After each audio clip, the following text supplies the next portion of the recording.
Perkenalkan, saya Dini Dwi Nur Cahyani, mahasiswi alih kredit kebidanan angkatan 11 Universitas Kusuma Husada, Surakarta.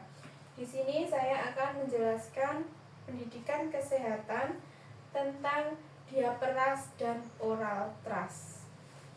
Silakan masuk, Ibu. Ibu. Silakan duduk. Selamat pagi, Ibu. Ya. Perkenalkan, saya Bidan Dini yang bertugas pada pagi hari ini. Nanti ini dengan anak siapa, nggih?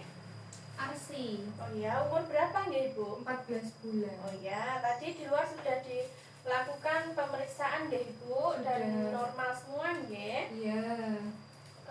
Di sini nanti yang pertama-tama ada keluhan apa nih, Ibu?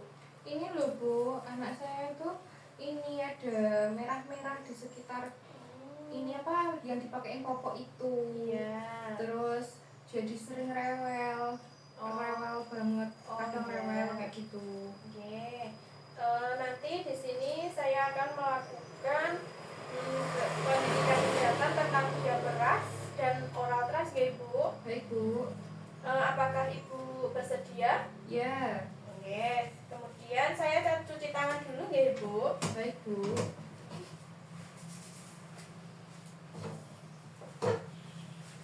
Ya. Di sini nanti saya akan menjelaskan tentang diaperas. Diaperas itu ruam popok ya, Ibu. Baik Bu. Ruam popok adalah peradangan kulit yang terjadi pada area popok, yaitu hampir sebagian besar bayi itu pernah mengalami masalah ini. Soalnya kan ibu-ibu sekarang kan pakainya pampers gitu. Iya. Itu bisa menyebabkan kelembapan pada area bokong dan genitalia seperti itu. Kemudian ruam popok itu biasa dialami oleh bayi yang berusia 4 sampai 15 bulan. Penyebab diaperas seperti itu nggih, Ibu, yaitu kebersihan yang tidak terjaga, kemudian sering buang air, kemudian bayi sedang mengkonsumsi antibiotik atau bayi yang mendapat antibiotik dari air susu ibunya. Dan itu harus dilakukan penggantian sesering mungkin nggih, Ibu. Jangan sampai nanti pampersnya penuh dan tidak diganti, dan itu dapat menyebabkan kemerahan pada genitalia.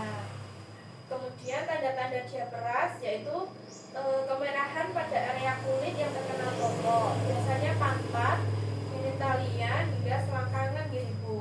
Iya Ibu.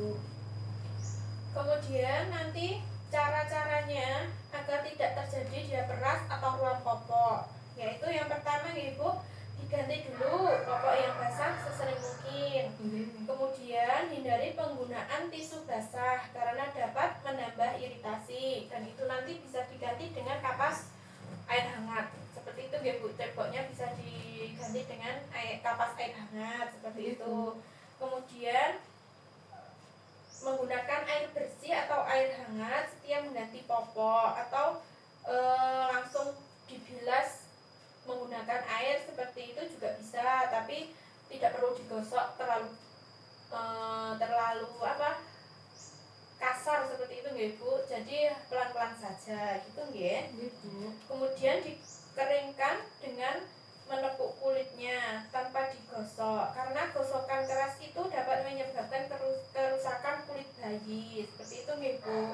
Jadi bisa cukup ditep-tep pakai lap seperti itu. Kemudian hindari penggunaan popok terlalu kencang, jadi jangan terlalu ketat seperti itu nggih, Bu, agar tidak lembab.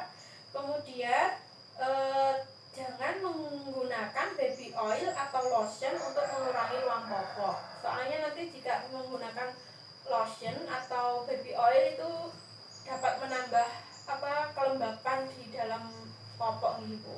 Oh iya Bu. Ya, kemudian pencegahan ruam popok itu yaitu bisa memilih jenis popok dengan bahan kain yang menyerap keringat seperti itu, Ibu. Kemudian sering mengganti popok bila basah dan menjaga kebersihan sekitar popok.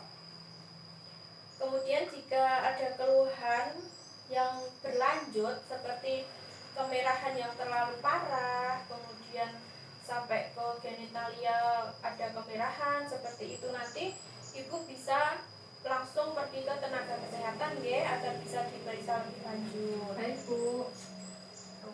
Kemudian di sini saya juga akan melakukan itu nggih Bu, saya jelaskan lagi nggih tentang oral trust. Nah, oral trust itu yang ada seperti putih-putih di dalam mulut seperti itu ya Bu, dan ada kotoran seperti itu. Apakah Ibu sudah siap?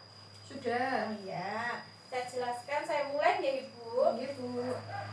Pengertian oral trust yaitu adalah kandidiasis selaput lendir mulut, biasanya mukosa dan lidah, dan kadang-kadang palatum, gusi, serta lantai mulut.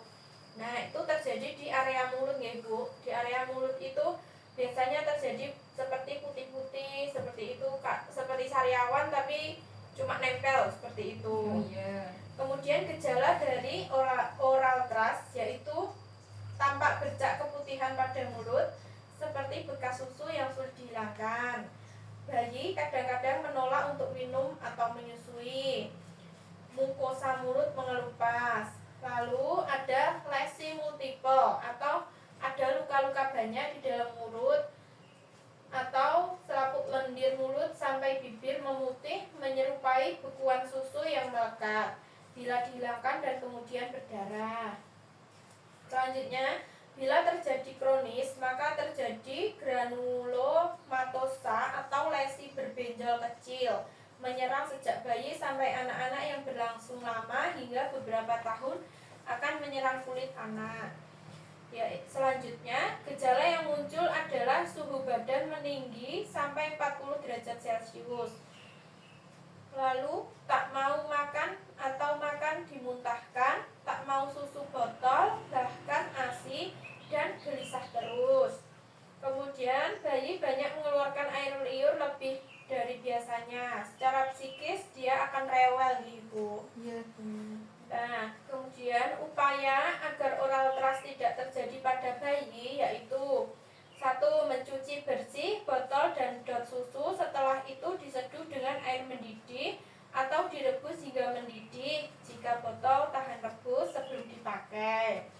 Yang kedua, bayi lebih baik jangan diberikan dot kempong karena selain dapat menyebabkan oral trust juga dapat mempengaruhi bentuk rahang.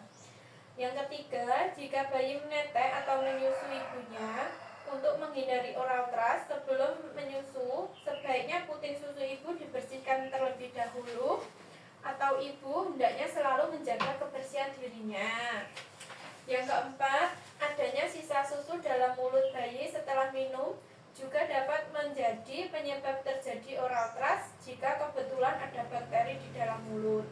Untuk menghindari kejadian tersebut, setiap bayi jika selesai minum susu, berikan 1 atau 2 sendok teh air matang untuk membilas sisa susu yang terdapat pada mulut bayi tersebut, ya Ibu. Baik Ibu.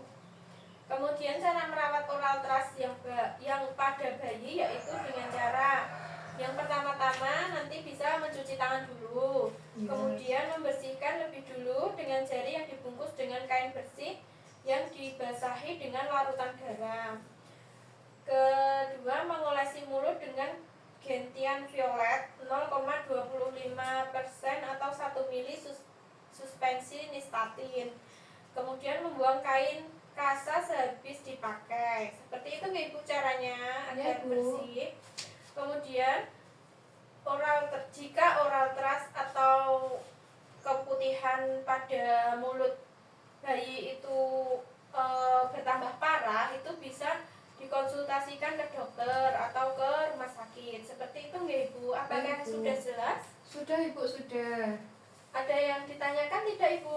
Tidak Ibu, nanti saya akan praktekkan di rumah. Oh iya. Semoga nanti adiknya lekas membaik nggih Ibu, lekas sehat kembali. Ya, terima kasih Ibu atas penjelasannya. Saya permisi. Oh iya, monggo Bu. Terima kasih, sehat selalu. Lakukan dokumentasi.